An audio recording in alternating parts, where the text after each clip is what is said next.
Hello learners, this is the fourth part of figures of speech. Today we are going to learn some more. The first one is hyperbole. Please pronounce it properly. It's hyperbole. Now, this is that kind of figure of speech which we use to make a mountain out of a molehill. That means when we give out an overreaction, we don't actually mean to overreact, but the sentence becomes an overstatement. For example, I am dying of shame.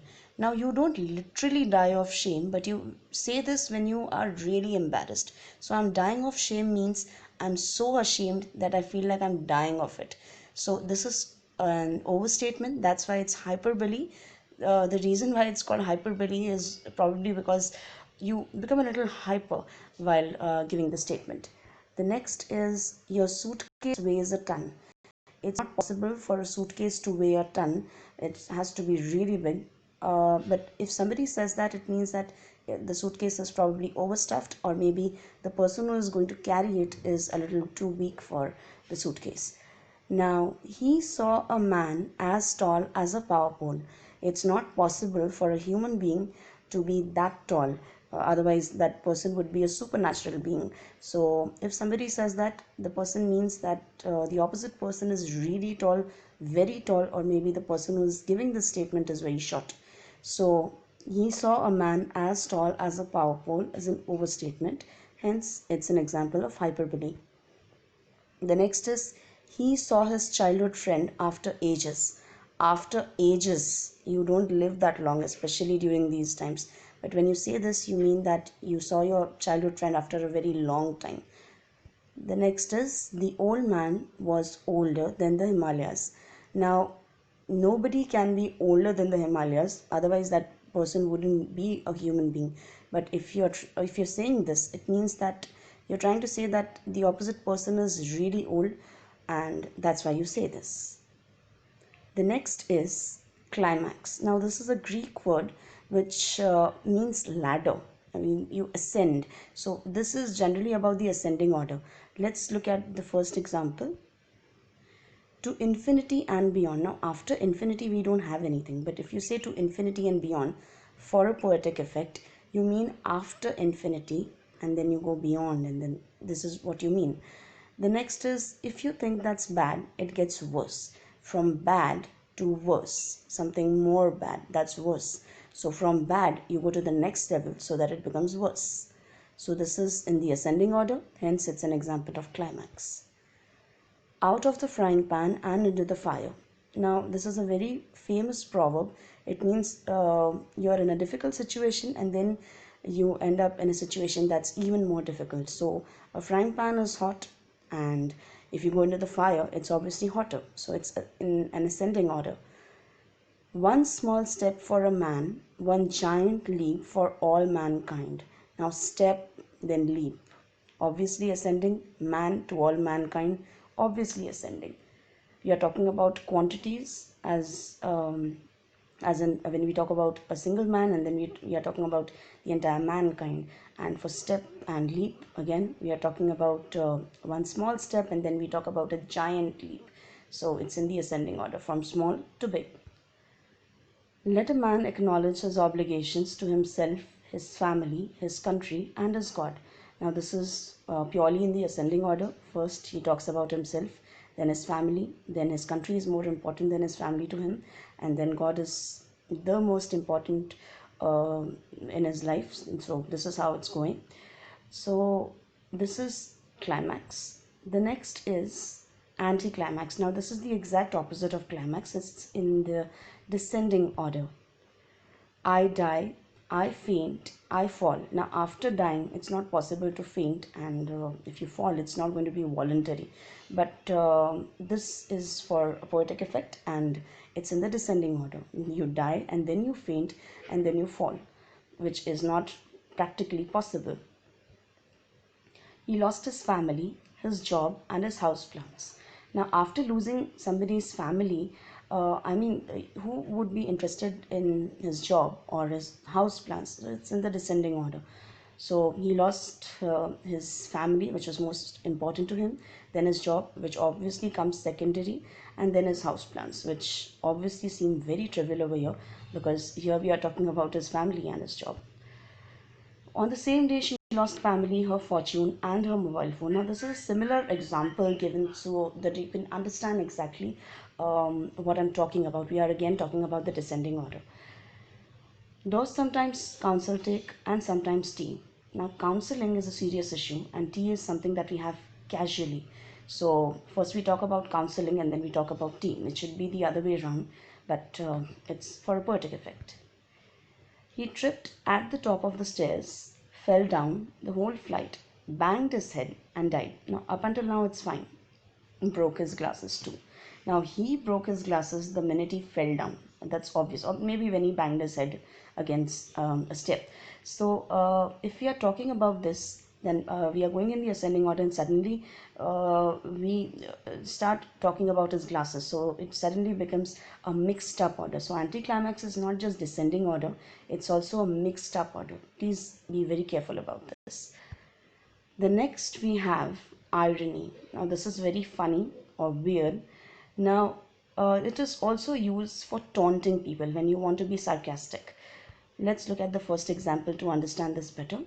The student was given excellent on getting zero in the exam.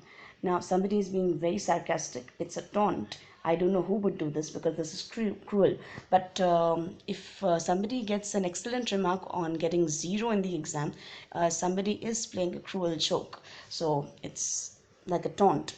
So it's ironic. Nobody gets an excellent remark on getting zero in the exam.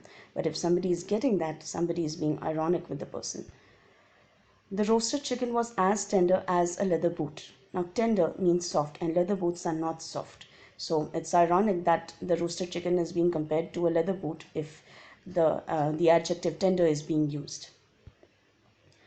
The CEO of a big tobacco company said he did not smoke. Now, the CEO of a big tobacco company cannot smoke. It seems ironic because he's making the entire mankind smoke around him, and he's the person who's not smoking. So, it's ironic. The fear of long words is called hippopotomonstrosus crocodiliophobia. Very funny. When you're already scared of long words, you end up pronouncing your fear in this manner. So this is ironic. If you're really worried about long words, you wouldn't end up saying that I suffer from hippopotomonstrosus crocodiliophobia. That would be very funny. The desert was as cool as a bed of burning coals. Burning coals are not cool, but this is pure irony. Somebody is being sarcastic. So if somebody says how cool was the desert, yeah, it was very cool. It was as cool as a bed of burning coals. That means it wasn't cool at all, and on the contrary, it was very hot. The next is onomatopoeia. Now this is fun because all we have to do is focus on sounds like pitter patter. That's the sound of raindrops. The first example is he looked at the roaring. Now roaring is a sound, hence onomatopoeia. The next is the rustling leaves kept me awake. Now when the leaves brush against each other, they rustle. So this is again a sound. Rustling is a sound, hence onomatopoeia. Bow wow, the watchdogs bark. Clearly onomatopoeia. Bow wow is the sound of dogs. It went zip when it moved and bop when it stopped. Zip, bop are sounds. Bring, an alarm clock clanged in the dark and silent room. Now bring is a sound. So onomatopoeia is all about sounds. Now we'll see the difference between climax and anticlimax. Now climax, as we have already learned, it's in the ascending order, while anticlimax is in the descending order. So if we talk about climax, he lost his house plans, then his job, then his family. Clear, fine, never mind. But then we talk about he lost his family, his job, and his plans. We talk about this sentence, which is really funny because it's not actually funny, but the way it's written, that's funny. You cannot worry about your house plans once you lose your family. So it's in the descending order. One small step for a man, one giant leap for all mankind. First we talk about step, then giant leap. It's okay. It's in the ascending order. And similarly, if we talk about a man and all mankind, that's in the ascending order. Now, one giant leap for all mankind, one small step for a man. Now, this is the exact opposite order. It's in the descending order. We are talking about one giant leap first, and then we are talking about a small step. Similarly, we are talking about all mankind, and then we come down to one single man. So, this is anticlimax because it's in the descending order from big to small. I fall, I faint, I die. That's possible. First you fall and then you faint and then you die. Okay, so this is possible. But I die, I faint, I fall. For a poetic effect, it's fine, but practically, it's not fine. It's not practical. But it's in the descending order, hence, it's an example of anticlimax. I hope you're clear about this. Now it's time for a quiz. You will be getting some sentences and verses on your screen, and you'll be getting exactly 30 seconds. Go through all the verses and sentences and think about the first figure of speech that comes to your mind, and that would be your answer. Don't worry if you don't get all of them right. I'm sure you'll do great, and even if you don't, you can just watch the video again, and I'm sure you will nail it the other time. So your time starts now.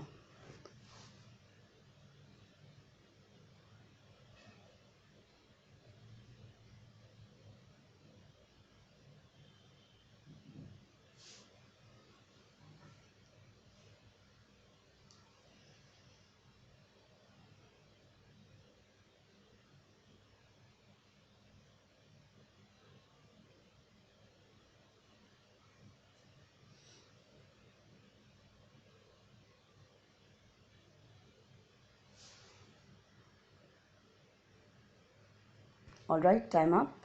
The first one is an example of hyperbole because they laughed saying he had a pea-sized brain. Somebody who has a brain of the size of pea. It's not possible to have a brain that small, but somebody is making an overstatement and it's a cruel one. But it's hyperbole because nobody has a brain that small. So it's an overstatement. Deeds show what we are, words what we should be. Now this is climax. First we are talking about what we are, and then we are talking about what we should be. It's a development. So it's in the ascending order. A vehicle was parked right in front of the no parking sign.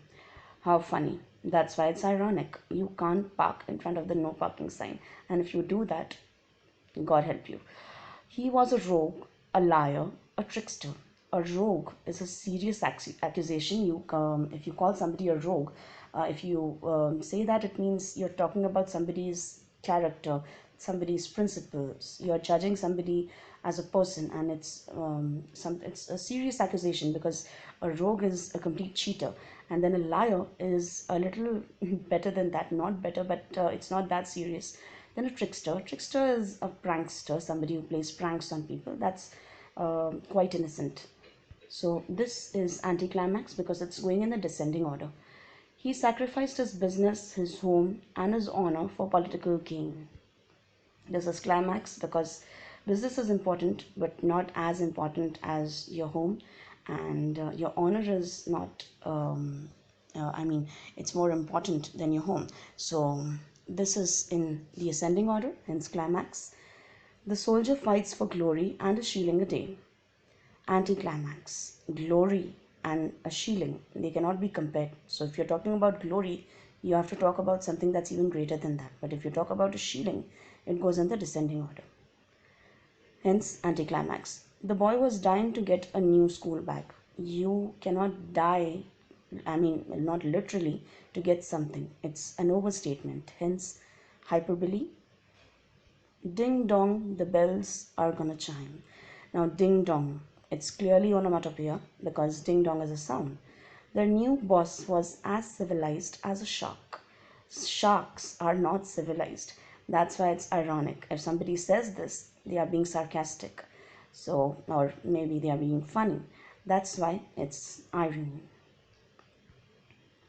Now, this is for your practice. Choose the correct figure of speech from the box for the following sentences and verses. And I'm sure you'll do very well. That's all for today, and good luck with this.